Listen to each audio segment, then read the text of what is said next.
All right, so today I wanted to talk about goal setting and specifically New Year's resolutions, because I know that New Year's resolutions do get kind of a bad rep sometimes, just with, especially gym goers being annoyed with other people saying, "Yes, I'm going to go to the gym." Makes it really busy the first month or so, and then most of the time you never see those people again the rest of the year.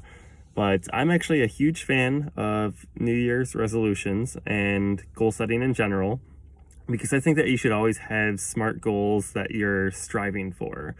Um, so, I mean, whether it's New Year's resolutions or not, I do like having a start point and an end point. And, what better time to start than January 1st and then end at the end of the year and just kind of see how much progress you made that year. So that's what I really like about it. Of course, you do want to make sure that they are SMART goals, that's specific, measurable, attainable, or achievable, relevant to whatever you're actually wanting to accomplish, and time-based as well. So you need to have a time limit on it, otherwise it's just going to last forever. And then I like to kind of approach it where I have basically one big goal for each major section of my life. I only like to do one big goal because I have kind of like ADD tendencies or a personality for it where I like to jump around. So if I just have one main focus for each section of my life, then I can stay focused on that for the year, and then breaking those down into milestones. So the sections that I like to focus on, or the areas I like to focus on in my life, are going to be family related. So especially with my wife and kids, relationships, so with friends,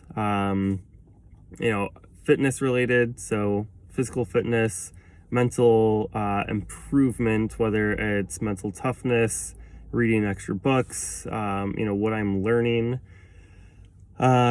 spiritual, financial, and then business related as well. So I like to keep all of those things in mind and have one big goal for it.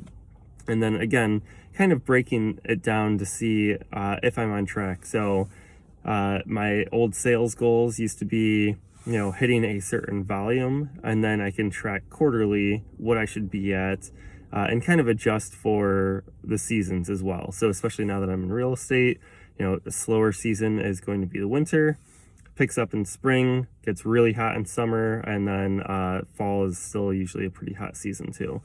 So trying to calculate and see where I need to be for those. But, ultimately the thing to look at is not necessarily just the end result, because that's really a lag measure. So if you're just looking at where you're at the end of, the third quarter, for example, and you might be way off, you haven't given yourself enough time to see if you can make changes to actually get to your goal. So a lag measure is a lag measure, or called that for a reason, because it's lagging behind on what inputs you need to actually enter to get the correct output, which is your end result. So always look and track your lead measures, which are the things that you need to do to get to that end result. So one example for that, let's go with a fitness related one. Say you want to lose 10 pounds in 3 months. One example would be, okay, so that's the end result, is the losing 10 pounds in 3 months. What do you need to do to get to that? So your leading indicators, or the things that you need to measure, are, say, are you going to the gym 5 days a week? Do you have a calorie deficit 5 out of the 7 days a week? Are you drinking X amount of ounces of water per day, or X amount of servings of vegetables per day? Are you not eating processed foods? There are so many different things that you can basically say, okay, if I hit these leading measures 80+% of the time, I'm going to hit my lag measure, my end goal. And then you could kind of break that down too. Okay, I'm supposed to lose 10 pounds in 3 months. It's just over 3 1/3 pounds per month. So you should be at like 0.8 and change pounds of weight loss per week. Again, if you want to adjust it because you're going to lose a little more than likely in the beginning, then you could do that too. But that's just how I break things down. So that's just how I approach goal setting in general is going to be choose one big thing, do it for each aspect of your life, look at the lag measure, but what lead measures, what inputs are you going to have to track in order to get that? Make sure that they're SMART goals. So again, specific, measurable, attainable, relevant, and time-based. And really just try to get better each day.